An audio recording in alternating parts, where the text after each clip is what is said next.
desculpa aí. Começar Boa tarde de novo para todos.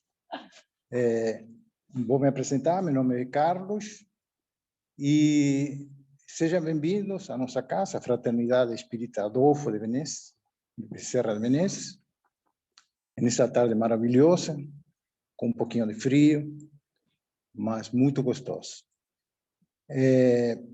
Peço também desculpas pelo nosso atraso, né, que foi uns ajustes técnicos que aqui tivemos. E para iniciar nossos trabalhos de hoje de tarde, vou chamar aqui a nossa querida amiga Dirceia, né, para fazer a nossa leitura preparatória. Uma boa tarde a todos. Todos sejam bem-vindos a essa casa de amor e de alegria.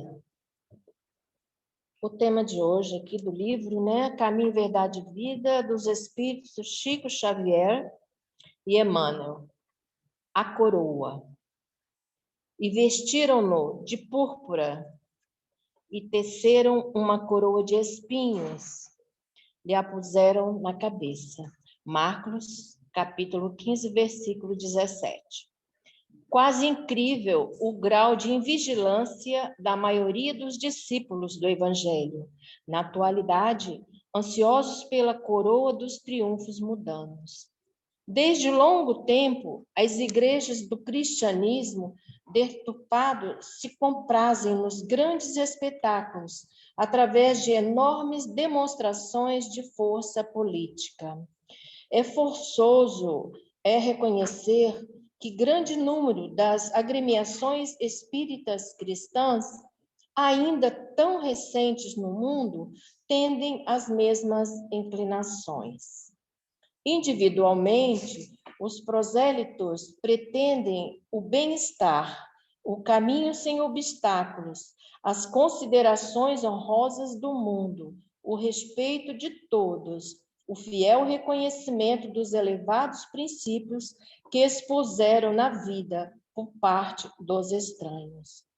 Quando essa bagagem de facilidades não os bafeja no serviço edificante, sentem-se perseguidos, contrariados e desditosos. Mas, e o Cristo? Não bastaria o quadro da coroa de espinhos para atenuar-nos as inquietação? Naturalmente que o mestre trazia consigo a coroa da vida. Entretanto, não quis perder a oportunidade de revelar que a coroa da terra ainda é de espinho, de sofrimento e trabalhos incessantes para que os desejem escalar a montanha da ressurreição divina. Ao tempo em que o Senhor inaugurou a boa nova entre os homens, os romanos coroavam-se de rosas, mas, legando-nos a sublime lição, Jesus dava-nos a entender que seus discípulos fiéis deveriam contar com o distintivo de outra natureza. Vamos fechar nossos olhos, elevar nosso coração a Jesus, aliviar nossos pensamentos, e assim, Senhor, te pedimos encarecidamente nessa tarde de hoje, que nos ampare, que nos cuide, que nos proteja. Agradecemos também a nossos amigos espirituais que estão aqui nos apoiando sempre em nosso caminho do bem. E muito obrigado, Senhor, por essa tarde maravilhosa. Que todos tenham aqui o amparo e o conhecimento que vai ser dado por nosso querido palestrante. Que possamos sair de aqui com um pouquinho mais de conhecimento. E assim, levando esse conhecimento para nossos familiares, para nossos amigos, para nossos vizinhos, e porque para que não, também para nossos inimigos. Para assim aprender a perdoar, a ser bom com os outros. Muito obrigado, Senhor, que a paz esteja sempre conosco, que assim seja. Bom, a seguir, nesta tarde de hoje, Temos aqui o nosso querido amigo Lino Petelincar, da Casa Fraternidade Espírita Cristã, Joseph Gleber, não é isso? É isso mesmo? É isso mesmo. E nos vai trazer um tema muito pertinente, porque às vezes nós sempre nos perguntamos, né? Espiritismo é religião? E eles nos vão contar um pouco desse tema. Fica à vontade, tá? Obrigado. Boa tarde a todos. Quando recebi o convite para falar aqui hoje, aliás, com muita alegria, e confesso que eu estava devendo e até mesmo ansioso para estar aqui um dia entre tantos amigos, e eu mandei o tema e a Fátima respondeu, é com interrogação mesmo? Eu falei, é com interrogação, porque esse tema, como disse o nosso companheiro, ele é recorrente, e mesmo entre os espíritas antigos, como eu, de vez em quando nos pegamos questionando se espiritismo é religião. E esse tema foi apresentado no estudo lá na nossa casa, e eu trago aqui com vocês também, justamente porque numa reunião surgiu esse questionamento novamente. Eu falei, bom, quando me chamaram para falar, eu falei, então vou trazer aquele estudo que eu já tinha feito, porque eu também não nasci em berço espírita. Eu venho também de outras religiões e confesso que continuo frequentando. Meus filhos estudaram no Colégio Marista, e nós íamos à Igreja Católica, mesmo sendo espíritas. Minha família protestante é batista, e eu, indo à casa deles lá na nossa cidade, em Bauru, eu vou à Igreja Batista e me sinto muito bem. Então, e o espiritismo, como fica isso? Qual que é a minha religião? É verdade que o IBGE já colocou o espiritismo como religião lá para você responder, e nós somos milhões de espíritas no Brasil. Mas e por que então esse questionamento não acaba? Se nós já estamos no IBGE, temos casas espíritas em todo lugar, temos aqui, fazemos nosso louvor, nosso cântico, nossa oração, nos elevamos a Deus. É ou não é religião, afinal de contas? Bom, tudo isso tem uma origem. Essa situação decorre do nosso codificador, Allan Kardec, ter proposto, quando trouxe-nos a doutrina espírita, em não ser religião. Como assim? Veja bem, nós estávamos numa época onde a religião não estava merecendo o devido crédito. Já tínhamos lá o catolicismo, já tínhamos o protestantismo, né? E nós estávamos com a igreja totalmente desacreditada. E Kardec fala nos seus estudos, nas suas revistas, que não precisava mais disso. Nós precisamos ter uma filosofia, um ensinamento que nos torne moralmente melhores. E é isso que a doutrina espírita se propôs. E aí, vamos perguntar, afinal de contas, o que é religião? Eu trouxe uma definição que eu peguei no dicionário, né? Diz o seguinte, lá no dicionário: religião é uma crença na existência de uma força ou forças sobrenaturais, consideradas como criadoras do universo e que, como tal, devem ser adoradas e obedecidas. Bom, nós acreditamos em Deus também. Aliás, o Espiritismo é todo fundado na fé em Deus, na confiança da sua justiça. 2, segunda definição: a manifestação de tal crença por meio de doutrina e ritual próprios que envolvem, em geral, preceitos éticos. Bom, nós temos a nossa doutrina, né? Até há quem fala que nós substituímos Jesus por Kardec, o que não é verdade. A nossa doutrina, como bem disse o nosso companheiro, é cristã. Nós somos cristãos porque, embasado em toda a sua doutrina de amor e paz, é que nós trabalhamos, é que nós tentamos aprender aqui o dia a dia. E tanto é assim que Kardec, uma das obras que ele editou no Pentateuco, é o Evangelho segundo o Espiritismo. Ah, mas é o Evangelho reescrito? Não. É o Evangelho interpretado.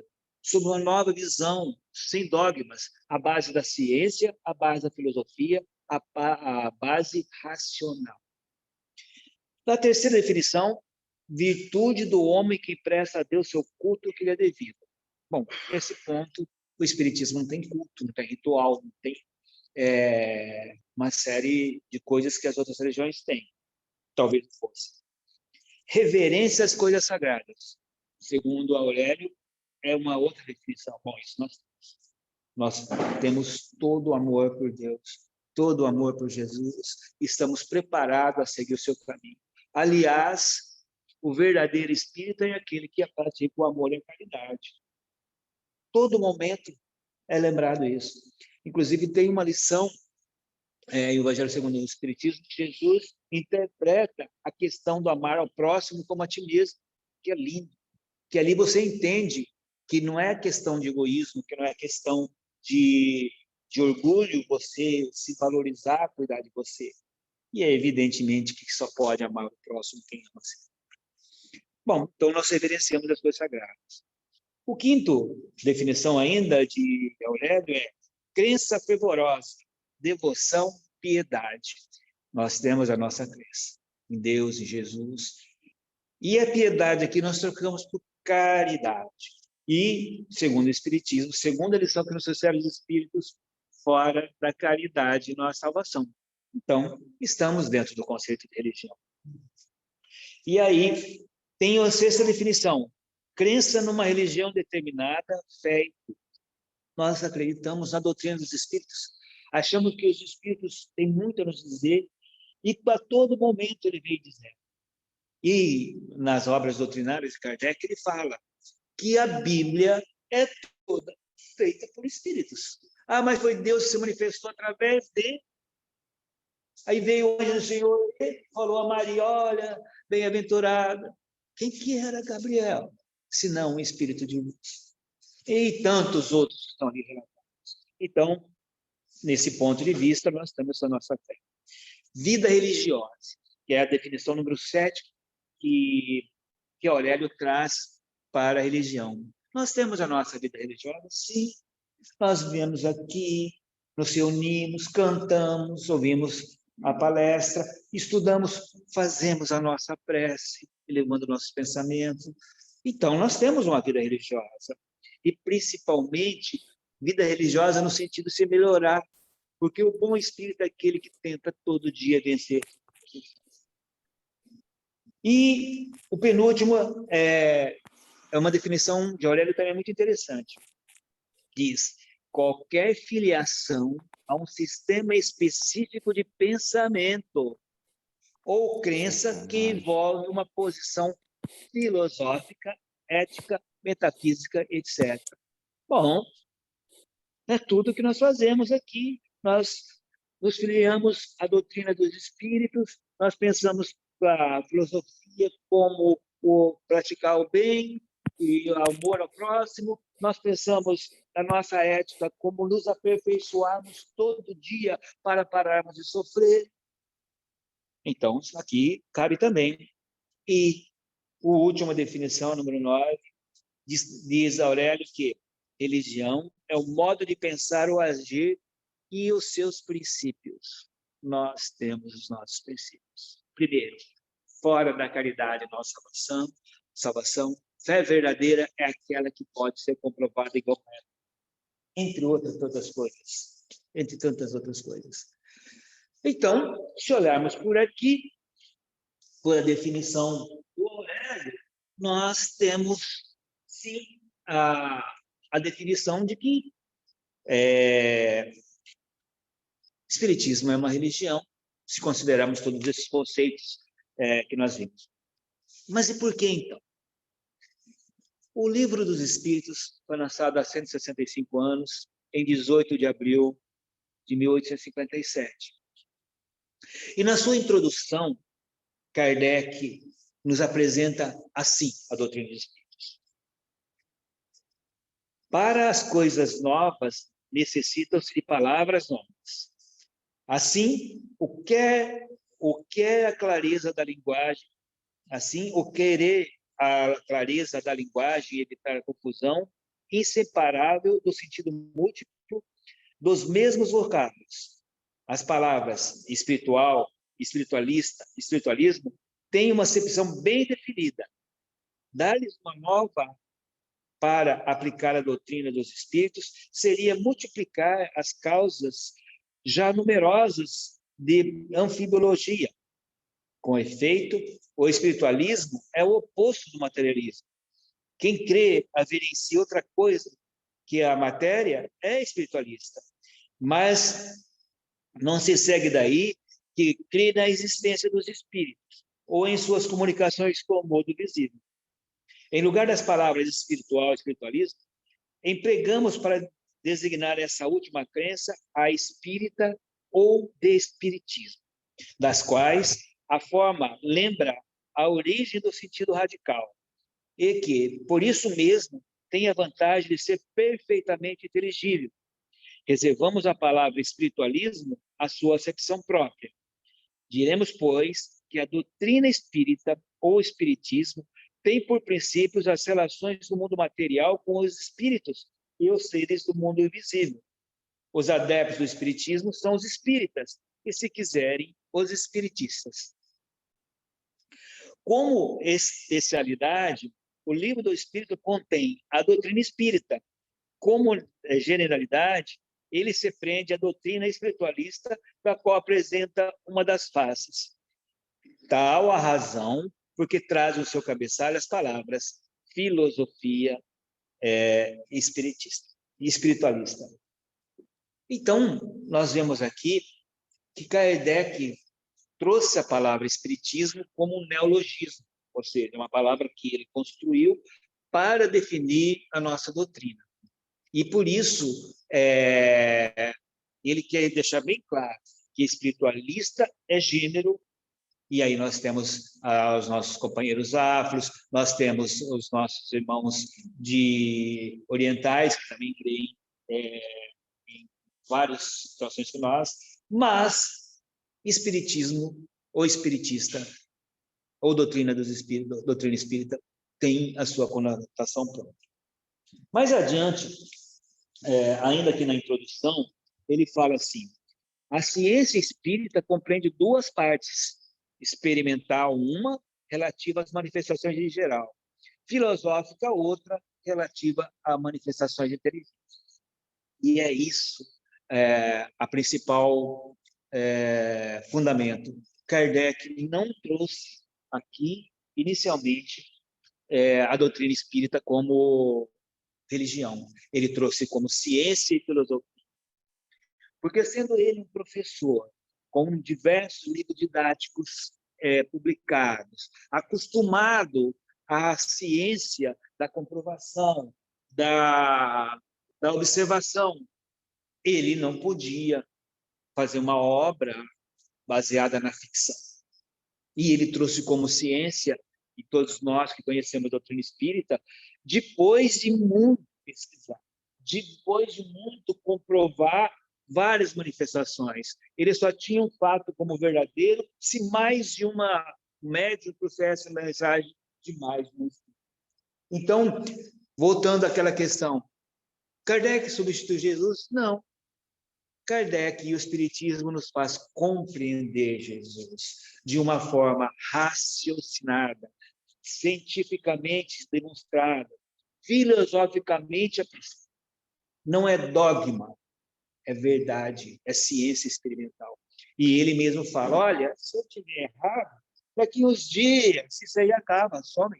Agora, se eu tiver com a verdade, se o Espiritismo, ele fala aí, se o Espiritismo estiver com a verdade, ele vai prosperar e vai criar bons frutos. Porque o que não é verdadeiro não se sustenta, mas o que é verdadeiro acaba arrumando mais adeptos. E foi isso o que aconteceu com a doutrina espírita. No começo, a doutrina espírita angariou para si as figuras intelectuais de Paris, das cidades da Europa. Kardec era chamado para cá, para aqui, para lá, para fazer conferência. Para quem? Para os cientistas, para as pessoas que tinham entendimento, tido como da classe intelectual da época. E aí, por que Kardec então não quis falar que era religião, se aparentemente nos liga a Deus, se aparentemente tem todo o fundamento de religião? E ele explica isso várias vezes, em várias situações. Mas ele insistia que não era religião, pelo menos, olha, eu separei aqui uma série de situações que Kardec nega a religião. No item 8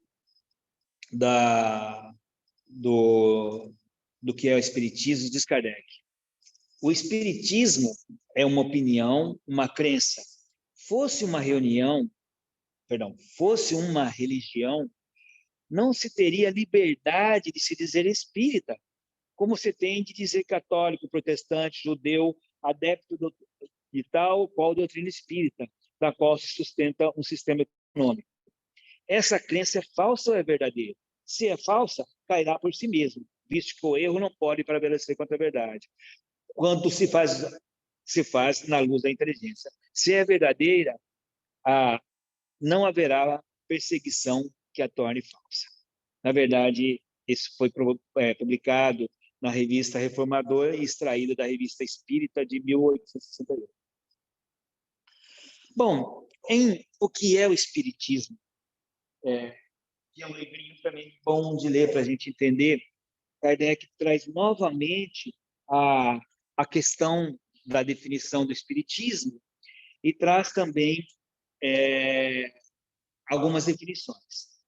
Mais uma vez, me permitam ler.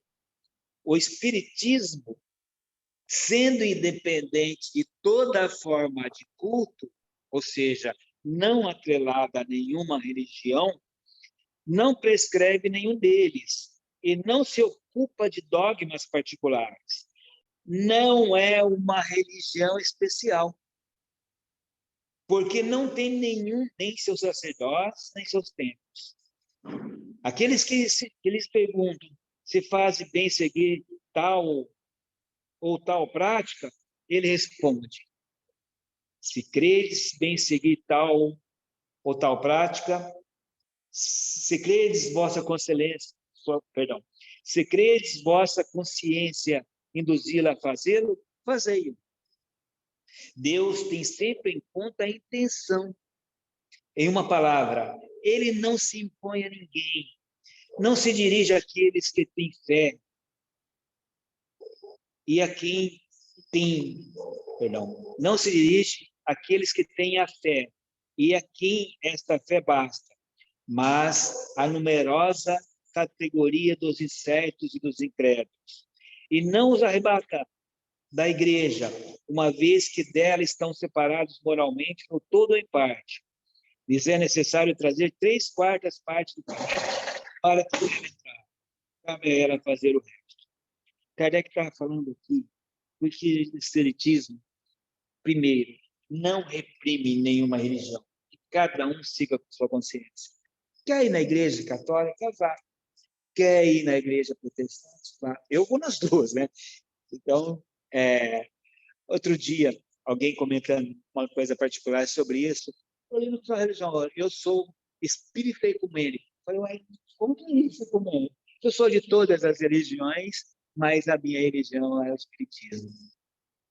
Então, Kardec queria, naquele momento da história, onde a igreja estava desacreditada, ele queria trazer uma coisa nova, separada da igreja. E falando o seguinte: se você quer ser judeu, que vá; você quer ser cristão, que vá; você quer ser shintoísta, que vá; quer ir na igreja católica, que vá. É a sua consciência que faz aquilo lá. E mais, Deus não se liga às pessoas pela religião, segundo nos ensina o Espiritismo. Deus se liga às pessoas pelo que elas são, pelo que elas fazem. Então, por isso Kardec não quis. Mas, incrivelmente, alguns meses antes de Kardec falecer, ele fez um discurso muito grande, que está na Revista Espírita de dezembro de 1868. E eu trazer uma colinha aqui para vocês lerem e perceberem que Kardec mudou o seu conceito no final da vida. Lembrando, ele morreu em março de 1869, nós estamos em dezembro de 1868, então nós estamos no início do ano. O discurso é muito grande, eu separei apenas umas 10 folhas para eu ler, 10, algumas. Continuando o que ele está falando, o raciocínio dele, ele se faz uma pergunta. Se é assim, perguntarão então, o Espiritismo é uma religião? Olha o que ele responde. Ora, sim, sem dúvida, senhores. No sentido filosófico, o Espiritismo é uma religião. E nós nos vangloriamos por isso. Porque é a doutrina que se funda os vínculos da fraternidade, da comunhão de pensamentos, não de simples convenções, mas sobre bases mais sólidas, as da própria lei da natureza. Realmente, quando você procura a palavra espiritismo, religião, nós vamos ver que alguns companheiros da doutrina espírita definem o espiritismo como religião natural. É uma religião que acontece, você se liga a Deus naturalmente. Tem várias definições sobre isso, mas não vou falar sobre isso hoje. Vou falar que o Kardec está falando aqui no seu discurso. Por que, então, temos declarado que o espiritismo não é uma religião? Outra pergunta que ele faz. E aí ele mesmo responde. Em razão de não haver senão uma palavra para exprimir duas ideias diferentes. E que, na opinião geral, a palavra religião é inseparável da de culto, porque desperta exclusivamente uma ideia de forma, e o espiritismo não tem. Se o espiritismo se dissesse uma religião, o público não veria aí mais que uma nova edição, uma variante, se você quiser, um dos princípios absolutos em matéria de fé. Uma casta sacerdotal com seu cortejo de hierarquias, de cerimônias e de privilégios. Não a separaria das ideias de misticismo e dos abusos contra os quais tantas vezes a opinião se levantou. Ele nos trouxe a resposta no finalzinho da vida. Não, em várias partes ele faz essa consideração, mas aqui ele deixa claro o porquê ele não queria vincular a doutrina espírita à religião. E ele continua. Não tendo o espiritismo nenhum dos caracteres de uma religião, na acepção usual da palavra, não podia, nem devia, enfeitar-se com esse título, sobre cujo valor inevitavelmente teria se equivocado.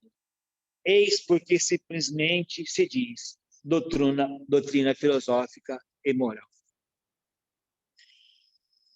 E continua. As reuniões espíritas podem, pois, ser feitas religiosamente, isto é, com o recolhimento e o respeito que se comporta com a natureza grave dos assuntos que se ocupam. Pode mesmo, na ocasião, aí fazer-se preces que, em vez de serem ditas em particular, são ditas em comum, sem que, por isto, sejam tomadas por assembleias religiosas. É o que nós fazemos aqui. Nós fazemos a nossa prece dita, a nossa prece voluntária, a nossa prece espontânea, na maioria das vezes. Não se pense que isto seja um jogo de palavras. A nuance é perfeitamente clara. E a aparente confusão não provém senão da falta de uma palavra para cada ideia. Qual é, pois, o laço que se deve existir entre os espíritas? Seria a religião? Ele responde.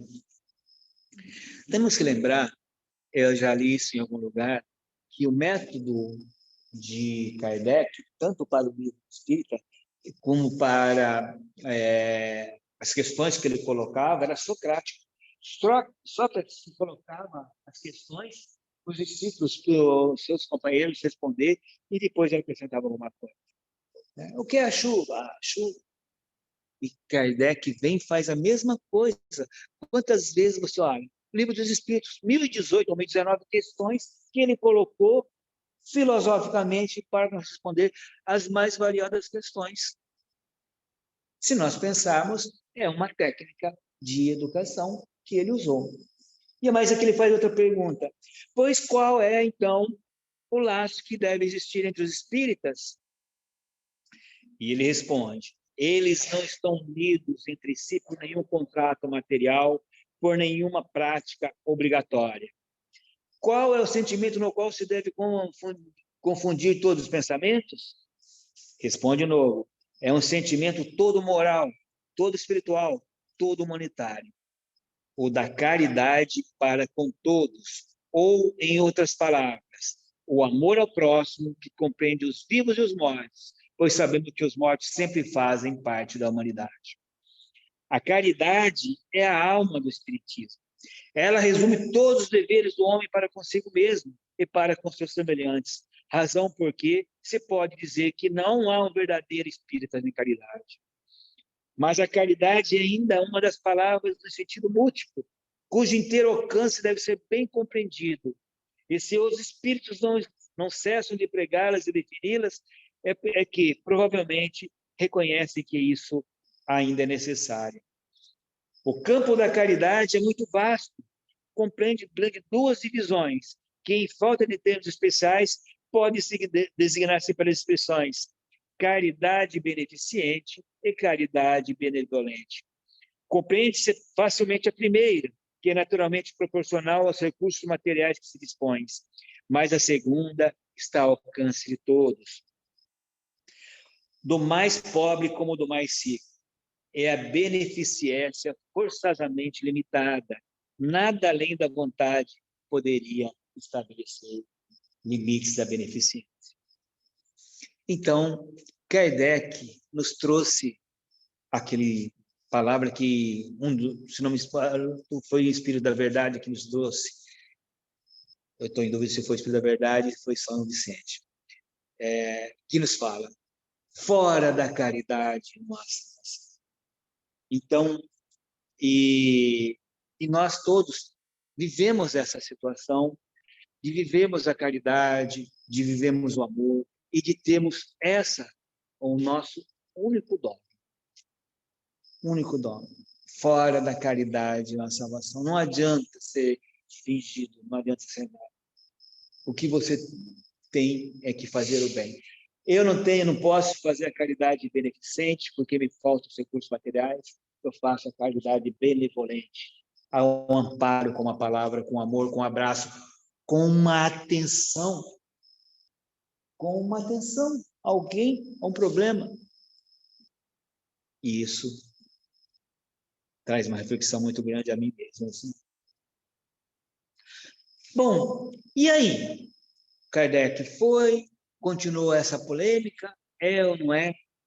Em 1940, escrevendo O Consolador, Emmanuel, pela pena de Francisco Cândido Xavier, então encarnado, eu vi a companheira falando da leitura ali, pelos espíritos, Emmanuel, Chico Xavier.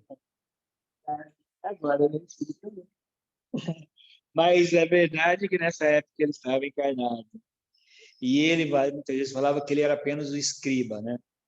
Mas lá o Consolador também é feito em perguntas e respostas. Mas logo na introdução existe uma apresentação do trabalho e lá tem uma pergunta que foi feita para Emmanuel. Só para contar, a introdução tem lá, o Consolador, Emmanuel participava das reuniões e toda hora tinha uma questão.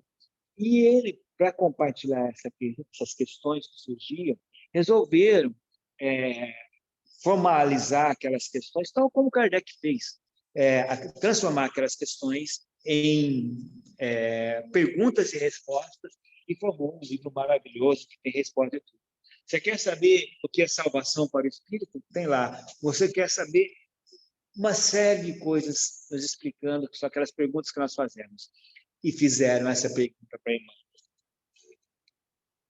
Apresentando o Espiritismo na sua feição de Consolador prometido pelo Cristo, 3 aspectos diferentes, científico, filosófico e religioso, qual desses aspectos é o maior?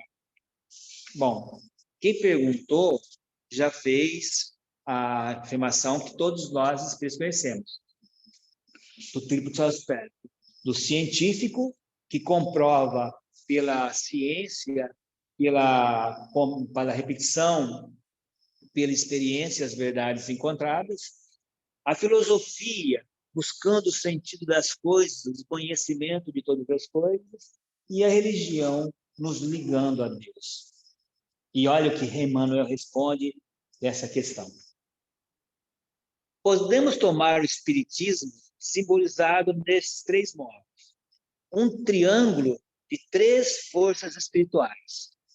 A ciência e a filosofia vinculam à Terra essa figura simbólica. Porém, a religião é o ângulo divino que a liga ao céu. No seu aspecto científico e filosófico, a doutrina será sempre um campo nobre de investigações humanas, como em outros movimentos coletivos, de nobreza intelectual que visam o aperfeiçoamento da humanidade. E agora, no aspecto religioso, todavia, repousa a grandeza divina, por constituir a restauração do Evangelho de Jesus Cristo, estabelecendo a renovação definitiva do homem para a grandeza do seu imenso futuro espiritual. Então, o Espiritismo busca renovar o... E lá na frente ele fala, é essa renovação que é a nossa salvação. É essa renovação que nos tira das nossas necessidades, dos nossos sofrimentos. E como disse um evangelista, o amor cobre uma multidão. Vamos botar em outra coisa. E aí, lá adiante, na questão 260 desse mesmo Consolador, voltam a perguntar a Emmanuel, em face da ciência e da filosofia, como interpretar a religião nas atividades da vida? Emmanuel responde, religião é o sentimento divino nas expressões mais sublimes. Enquanto a ciência e a filosofia operam o trabalho da experimentação e do raciocínio, a religião edifica, ilumina os sentimentos. As primeiras, ciência e filosofia, se irmanam na sabedoria. A segunda personifica o amor.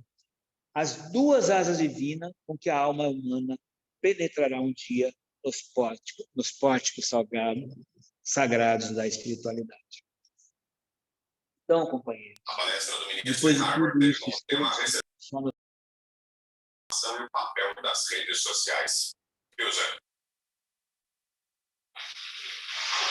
Olha, são palestrantes, né, com uma agenda intensa. Porque, embora Kardec tenha negado esse fato toda a sua vida, lá no finzinho, um pouquinho antes de desencarnar, ele falou, é religião sim, sem abandonar a filosofia e sem abandonar a ciência. E disse mais, é uma religião diferente, porque aqui nós não temos dogmas, e eu falei dogma, mas eu conheci uma massa, nós temos massas. A religião não tem corpo clérico, nós temos a organização da nossa casa espírita, presidência, tesoureiro, secretário, porque, sendo uma sociedade, a sociedade de pessoas, é preciso ter essa organização perante a lei dos homens. Mas eu vejo aqui os dirigentes falando alto lá, vamos fazer juntos, fulano vem ajudar, dão um nome na ata para poder representar essa sociedade. Mas dizer que aqui nós temos hierarquia, bom, pelo que eu saiba, não é. Só se algum lugar tem, não é aquilo que a doutrina espírita nos ensina. A outra questão que nós temos também é a questão dos paramentos. Nós não usamos paramentos. Algumas casas espíritas, esses dias eu estava até discutindo com a minha esposa, que é espírita também, a questão do jaleco. Vamos usar jaleco? Tem casa, nós vivemos no litoral, vivemos os vestimentas, não tem as devidas coberturas. Então, eu não vejo jaleco como um paramento. Eu vejo como alguma coisa para encobrir um decote mais avantajado, ou uma saia mais curta, né? Eu acho que se quiser adotar não vai ser paramento. Falar que aí a faixa é vermelha para um, a faixa azul para outro, aí já vira paramento. Mas a partir do momento de adotar uma vestimenta para trazer mais conforto para quem está assistindo e para quem é assistido, então não há aqui nenhuma crítica da minha parte, cada casa adota o que quiser, mas eu não vejo o jaleco como paramento, ao contrário, dependendo das nossas médias, principalmente mais jovens, que é normal usar uma roupa para elas. Então, ver um dia da tarde, um sol escaldante, né? Não estou defendendo aqui o uso, não. Não vejo maldade. Na verdade, nós temos que nos tomar cuidado com a nossa vestimenta na casa espírita, né? O espírita sabe que a hora que vai para a casa espírita tem que passar um pouquinho de calor, botar uma roupinha mais cuidadosa, mas às vezes desculpa. E a outra questão, principalmente, além de não ter dogmas, além de não ter hierarquia, além de não ter paramentos, é não ter limite à investigação. Kardec e a doutrina espírita fala: questionem, investiguem, busquem a verdade. E a verdade nos libertará. É essa a nossa grande questão com relação ao espiritismo. E, para terminar essa exposição, ainda falando do espiritismo, existe esse livro, O que é o Espiritismo, que também é uma obra que o espírita deve ler, e a gente não estuda muito ele não, viu? Às vezes no ESG, às vezes num ponto qualquer, mas é um livro que também tem o seu lugar na obra do Espiritismo. Aqui no finalzinho, já no último capítulo, ele tem um tópico que fala resumo dos ensinamentos dos espíritos. É sensacional. Mas deles, eu prefiro tirar aqui as máximas dos ensinamentos dos espíritos, que ainda tendo 5 minutos, eu vou tentar ler. O objetivo essencial do espiritismo é o adiantamento dos homens. Não é necessário procurar senão o que se pode ajudar ao progresso moral e intelectual. O verdadeiro espírita não é aquele que crê nas manifestações, mas aquele que aproveita o ensinamento dado pelos espíritos. De nada serve crer se a crença não o faz dar um passo à frente no caminho do progresso, se não o torna melhor para o seu próximo. Né? Agora, olha essa. O egoísmo, o orgulho, a vaidade, a ambição, a cupidez, o ódio, a inveja, o ciúme, a maledicência, são para as almas ervas venenosas, da qual é necessário cada dia arrancar o pé e que tem como antídoto a caridade e a humildade. Que lição preciosa. A crença no espiritismo não é aproveitável senão aquele que pode dizer valho melhor hoje do que ontem, né? Conheceis o verdadeiro espírita pelo esforço que fazem para domar as suas imperfeições. É uma máxima do espiritismo exposta aqui. A importância que o homem dá a seus bens temporais está na razão inversa de sua fé na vida espiritual. É a dúvida sobre o futuro que leva-o a procurar as alegrias desse mundo, satisfazendo suas paixões, inclusive às expensas do seu próximo. Olha a outra. Essa é de doer. As aflições na terra são os remédios da alma. Como é duro compreender isso.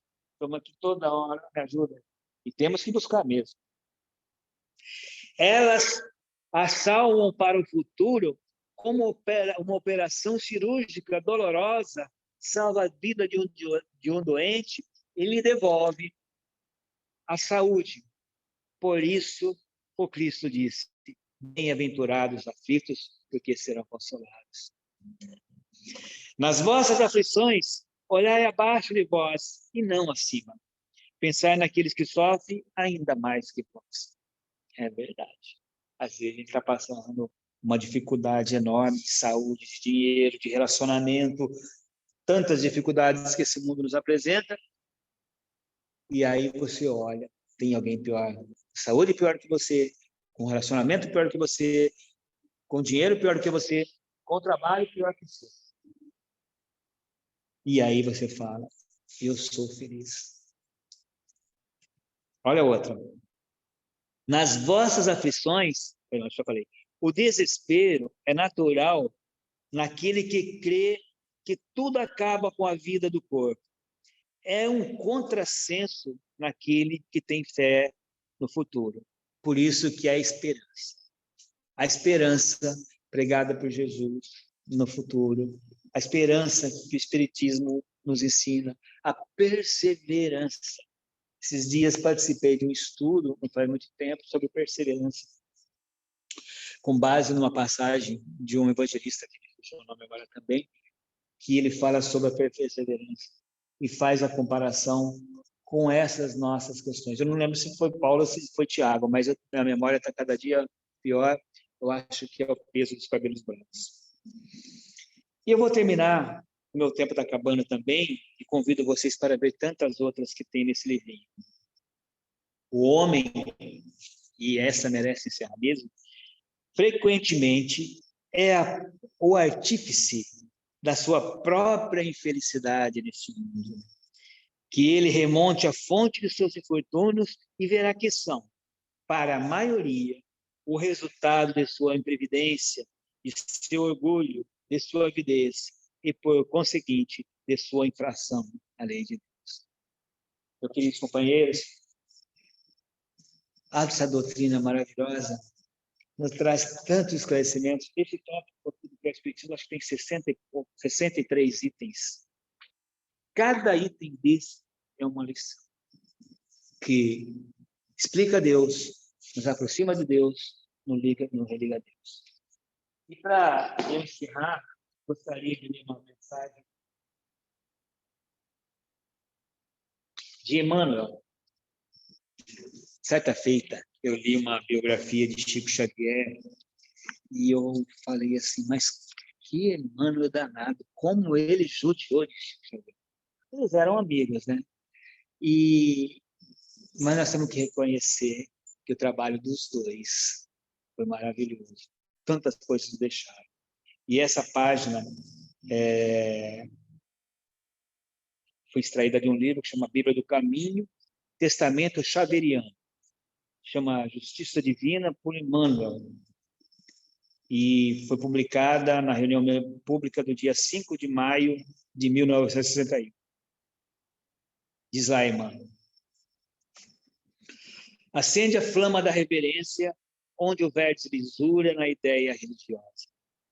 Lembremos-nos, com o devido apreço aos irmãos que esposam princípios diferentes dos nossos, de que existem tantos modos de expressar confiança no Criador, quanto são os estágios evolutivos da criatura. Há os que pretendem louvar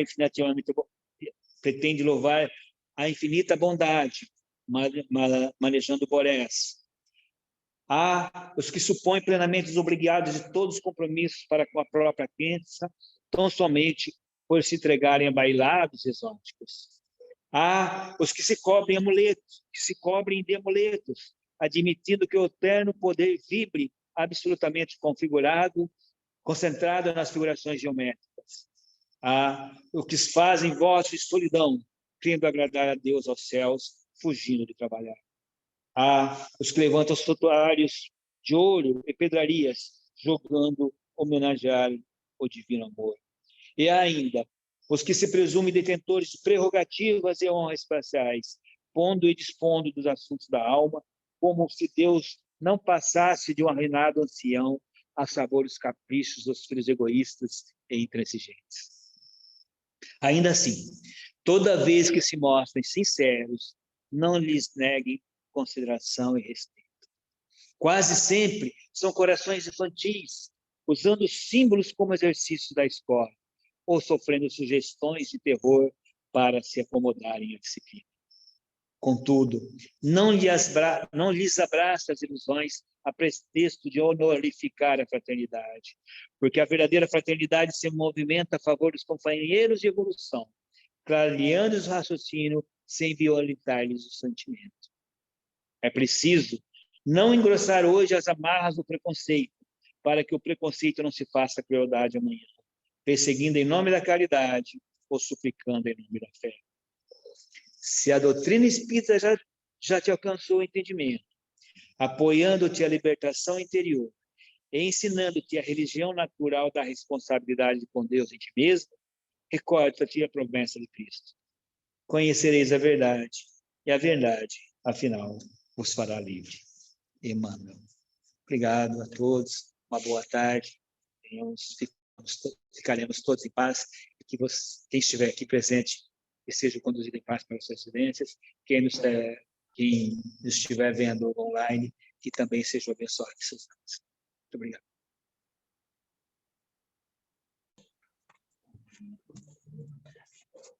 Querido amigo Olino, muito obrigado. Eu acredito que todos nós saímos daqui com muito esclarecimento, muitas dúvidas que foram esclarecidas. Eu te convido a permanecer aqui para o passe, se você tiver tempo. Logo depois vai ter um momento de irradiação, né? Mais tarde. Se você puder ficar com a gente, fica à vontade. A seguir, vou passar a palavra para a Diceia, que vai fazer nossa prece final. Fala, Diceia. A nossa mente e os nossos corações imbuídos, né, dessa atenção a essa palestra maravilhosa de hoje, que vem nos esclarecer muito, né, a essa questão, né, que foi colocada. Então, nós queremos agradecer a Deus por essa grande oportunidade de estarmos aqui nessa casa. Agradecer porque nós conseguimos chegar aqui hoje com as nossas próprias pernas. Agradecer pela força de vontade de cada um de sair nesse dia frio de casa e chegar aqui até essa casa para cooperar, para receber, né, as benesses dessa casa, e outros vieram compor o trabalho espiritual que aqui é realizado. Agradecemos a Deus, agradecemos a Jesus por nos amparar, agradecemos a espiritualidade maior, porque sempre nos induz e sempre nos coloca as questões que precisamos para dar sempre um passo melhor a cada minuto, a cada hora e a cada dia. Somos muito agradecidos pelo nosso amigo Lino, que veio fazer esse esclarecimento, que fica em nossos corações, né? Toda essa parte. E acrescentando um pouquinho, junto às preces, eu gostaria de fazer tipo uma oração, ainda é prece, que diz assim: a oração em tuas mãos pode mais que a oração em teus lábios. Através dela, o suor de teu rosto vale mais que as suas lágrimas. São tuas mãos que fornecem notícias de tua fé em Deus. O trabalho é a mais eloquente das orações. Ofereça o afago à criança desvalida, oferte o pão a quem tem fome e agasalho a quem tem frio. Que teus pés toquem a terra e com tuas mãos toque o céu. Abençoadas sejam todas as mãos que se estendem durante todas as necessidades dos irmãos que adentrarem a esta casa de caridade e também aquelas que estão em seus lares assistindo a esse trabalho aqui da nossa casa Bezerra de Menezes. Assim seja. Que assim seja. Muito obrigado, Diceia. A seguir temos uns recadinhos.